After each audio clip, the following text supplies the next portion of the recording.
Ideal কাপলের definition শুধু ভালোবাসাই নয়। একটা আইডিয়াল কাপল তাদেরকেই বলা হবে যারা একে অপরের সুখ দুঃখ খারাপ ভালো প্রত্যেকটা জিনিসকে একসাথে নিয়ে পায়ে পা মিলিয়ে চলে। তার সাথে সাথে একটি পার্টনারের যদি কোনো ইচ্ছা থাকে সেই ইচ্ছাটার সাথে সম্মতি দিয়ে তাকে সেই ইচ্ছার দিকে এগিয়ে নিয়ে যায় বা তাদেরকে পুশ করে। তো এরকমই একটা গল্প নিয়ে হচ্ছে আজকে আমার রিভিউটা। Hello friends, welcome to my channel Suproki Bani. এখন আমি Hindi film Mr and Mrs মাহির রিভিউ করতে চলে এসেছি, যেটা আজ 31 মে 2024 অনওয়ার্ডস থিয়েট্রিক্যাল রিলিজ পেয়ে গেছে। এই ফিল্মটার লিড কাস্টে আছে রাজকুমার রাও, জাহ্নবী কাপুর, এছাড়াও আছে কুমুদ মিশ্রা, জারিনা ওয়াহিদ, ইয়ামিনী দাস, রাজেশ শর্মা সহ আরও অনেকে। তো কেমন লাগলো এই ফিল্মটা, এই সব কিছু নিয়ে তোমার সাথে শেয়ার করবো। So why are we waiting for, let's start with the video. এই ফিল্মটার ডিউরেশন হচ্ছে 2 ঘন্টা 15 মিনিটের কাছাকাছি। না, এই ফিল্মটার ট্রেলার যখন বেরিয়েছিল আমার ট্রেলারটা কিন্তু প্লেজেন্টলি যে খুব ভালো লেগেছে সেটাও আমি বলবো না, তবে হ্যাঁ একটা ফিল গুড ফ্যাক্টর কাজ করেছে, মানে মুখের মধ্যে একটা হাসি ছিল যখন আমি ট্রেলারটা দেখেছিলাম।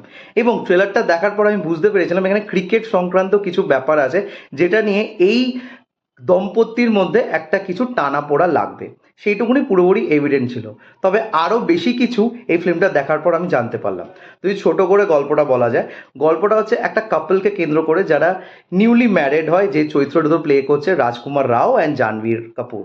না, এরা দুজন কিন্তু তাদের ইচ্ছার বিরুদ্ধে একটা প্রফেশনের সাথে যুক্ত আছে এবং সেটা তোমরা ফিল্মটা দেখলে বুঝতে পারবে। না, তারা একে অপরের সাথে টাইম কাটাতে কাটাতে জানতে পারে তাদের ইচ্ছাটা একই টাইপের, মানে দুজনেরই ক্রিকেট খুব পছন্দ এবং সেই কারণে তারা ক্রিকেট সংক্রান্ত অ্যাওয়ার্ড বা হাসিল করার চেষ্টা করে এবং সেটা হেল্প করে জাহ্নবী কাপুর চরিত্রকে রাজকুমার রাওয়ের চরিত্রটি। এবং সেটা কিভাবে হয় কিভাবে হয় না এবং আলটিমেটলি এই চাহিদাকে পূরণ করার জন্য তাদের মধ্যে কি ডিস্টারবেন্স তৈরি হয়, এই সব কিছু বিষয় জানতে গেলে তোমাদের ফিল্মটা দেখতে হবে। না, এই ফিল্মের গল্পটার মধ্যে কিন্তু খুব লেয়ার্স আছে। একটা হচ্ছে প্রাইমারি লেয়ার, যে কারোর ইচ্ছাকে সম্মতি জাগিয়ে সেখানে যদি সাপোর্ট করা হয় তাহলে সে সবসময় সেই জিনিসটাকে অনেকটা বেশি সাকসেসফুল করে, রাদার দেন তার উপর যদি কোনো জিনিসকে চাপিয়ে দেওয়া হয় সেই জিনিসটা করার জন্য। এটা তো প্রাইমারি একটা অ্যাসপেক্ট যেটা ফিল্মের মধ্যে লুকিয়ে আছে। তার সাথে সাথে সেকেন্ডারি অ্যাসপেক্ট যেটা এই ফিল্মটার মধ্যে আমার ভালো লেগেছে সেটা হচ্ছে প্রত্যেকটা জিনিসের মধ্যে আমরা কিন্তু কন্টেন্টেড ফিল করি বা স্যাটিসফাই ফিল করি। সেটা কোনো খেলা সেন্ট্রিক হতে পারে, সেটা কোনো কাজ সেন্ট্রিক হতে পারে, এবং সেই জিনিসটার মধ্যে যদি আমরা নিজেদের ভালোবাসাটা খুঁজে পাই বা নিজেদের যদি স্যাটিসফ্যাকশনটা খুঁজে পাই, সেটাই কিন্তু সব থেকে বড় ব্যাপার, রাদার দ্যান একটা কম্পিটিশনের মধ্যে নিজেদেরকে ঢুকে নেওয়া এবং একটা জেলাসি তৈরি করা পুরো ওয়ার্ল্ডের সাথে যে আমাদেরকে এখানে এগিয়ে যেতে হবে, একে অপরকে বাজিমাত করে। তো এই জিনিসটা আমার খুব সুন্দর লেগেছে, যেটা খুবই সাটলভাবে এই ফিল্মটার মধ্যে দেখানো হয়েছে, খুব একটা বেশি সেটার মধ্যে লাইট থ্রো করা হয়নি। তবে জারিনা ওয়াহিবের যে চরিত্রটা আছে, রাজকুমার রাওয়ের মার চরিত্র যিনি প্লে করেছে, তার একটা কনভারসেশনের মাধ্যমে লাস্টে গিয়ে তোমরা জানতে পারবে, তোমরা যখন ফিল্মটা দেখবে সেটা বুঝতে পারবে।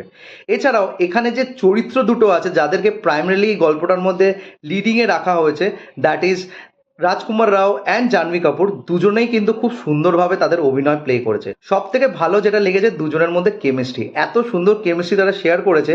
ফার্স্ট হাফে কিন্তু তাদের প্রচুর এরকম মোমেন্টস আছে যেগুলো তোমাদের মনের মধ্যে এবং মুখের মধ্যে একটা অবশ্যই হাসি তৈরি করবে, তার সাথে সাথে তোমাদের একটা ফিল জাগাবে যে সত্যি যদি অ্যারেঞ্জ ম্যারেজেস এরকম হয়ে থাকে তাহলে অবশ্যই অ্যারেঞ্জ ম্যারেজটাই আমরা সবার আগে চুজ করব।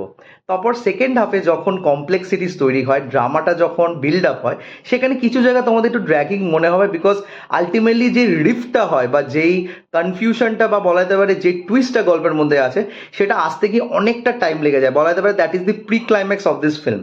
এবং সেখানে গিয়ে তোমাদের মনে হবে সেইটা যদি আরেকটু আগে থেকে তৈরি করতো, রাদার দ্যান কিছু জিনিসপত্র দেখানো সেগুলো যদি ছেড়ে দিত তাহলে খুব একটা কিছু যায় আসতো না।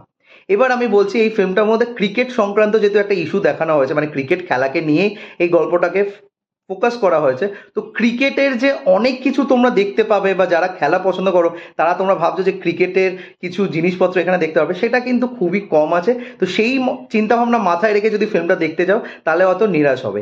এটা একটা লাভ স্টোরি বলা যায়, নিখাদ একটা লাভ স্টোরি, যেখানে ক্রিকেটটাকে একটা সাবটেক্সট হিসাবে ইউজ করা হয়েছে এবং সেখানে দিয়ে নিজের কিছু চিন্তাভাবনা তার সাথে একটা পার্টনারশিপের যে গোলস থাকে সেগুলোকে এখানে এনক্যাশ করা হয়েছে। এই ফিল্মটার যে গানগুলো আছে গানগুলো কিন্তু বেশ ভালো এবং প্রত্যেকটা গান কিন্তু তোমাদের অবশ্যই ভালো লাগবে। আমার কিন্তু প্রত্যেকটা গানই ভালো লেগেছে, লিরিক্স ওয়াইজ প্রত্যেকটা গানই কিন্তু বেশ সুন্দর লাগে। অবশ্যই দেখা তেনু গানটা কিন্তু অলরেডি চার্ট বাস্টার্সে চলে গেছে। এছাড়া এখানে কুমুদ মিশ্রা, রাজেশ শর্মা, ইয়ামিনী দাস যা কটা রোল আছে প্রত্যেকের রোল কিন্তু অ্যাডেড টু দ্য প্লট, যেরকমটা তাদের দরকার সেইভাবে তারা কিন্তু অভিনয় করেছে।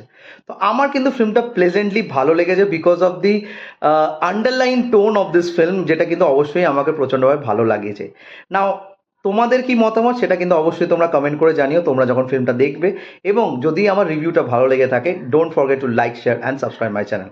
আমার সাথে জুড়ে থাকার জন্য আমাকে ইনস্টাগ্রামে ফলো করতে পারো। ইনস্টাগ্রাম হ্যান্ডেল হলো সুপ্রো09bit2। আই রিপিট, সুপ্রো09bit2। Till then, stay tuned.